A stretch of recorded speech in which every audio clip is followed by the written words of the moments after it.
Coming up on this week's news, the July 4th holiday is just ahead, and we bring you AAA's best times to travel for the coming long weekend.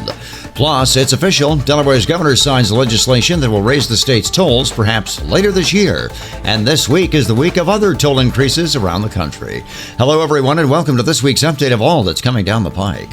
For the first time in 3 years, July 4th brings us an official 3-day weekend this year, and with more people hitting the road than ever, predictions are in for a busy weekend of holiday travel. First, the American Automobile Association is forecasting more than 72 million people overall will be traveling for the coming Independence Day holiday.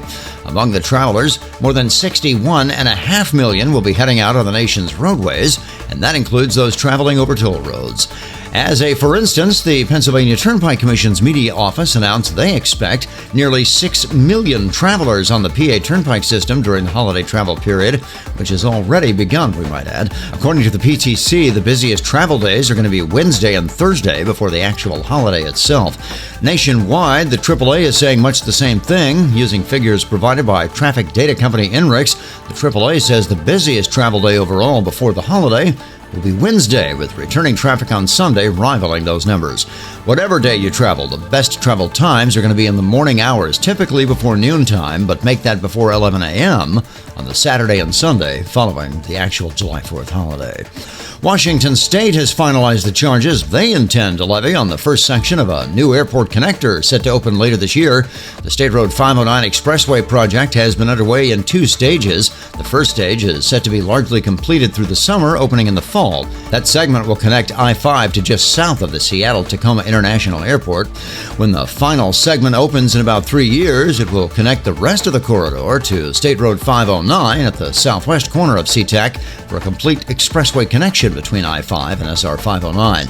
The new toll structure levies tolls not only by the time of day, but by the direction of travel, making for a somewhat confusing toll structure. The maximum toll for the new segment will be $2.40 for those with a transponder, $4.40 for those without.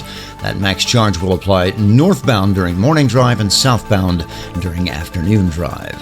As a reminder, tolls on Seattle's Alaskan Way Tunnel, that's State Road 99, are going up this week, along with a host of tolls across the nation. July 1st marks increases in tolls in California as well, including on the Golden Gate Bridge and those San Joaquin Valley expressways near Los Angeles. Dallas area tolls are increasing. That also includes the Chisholm Trail Parkway in nearby Fort Worth. Also look for a toll increase in the Louisville area on the I-65 bridges over the Ohio River, as well as the Lewis and Clark Bridge. The Indiana Toll Road will release new rates this week, according to Yvette Leva from the RTR Concession Company. And Orlando area tolls are going up as well, making a visit to Central Florida a tad more costly this summer.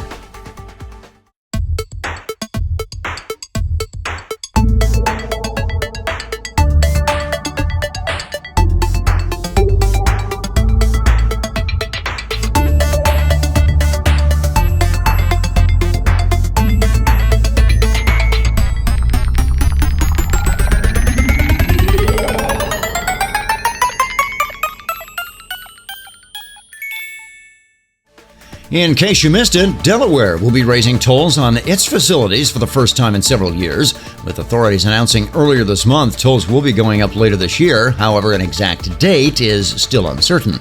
Out-of-state drivers will take the biggest hit, with Delaware's Department of Transportation announcing out-of-state Easy Pass and other transponder holders, as well as cash customers, would foot the largest share of the toll increase. But the idea did not begin with DelDOT. The charges are part of a piece of legislation introduced by the Delaware legislature in May. It passed both houses earlier this month and was signed by the governor in the past week.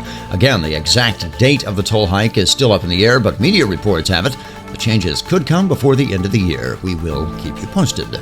Finally, this week, a reminder of yet another toll increase coming right after the July 4th holiday, and that is a mid-year toll adjustment on all Port Authority bridges and tunnels connecting New Jersey and New York.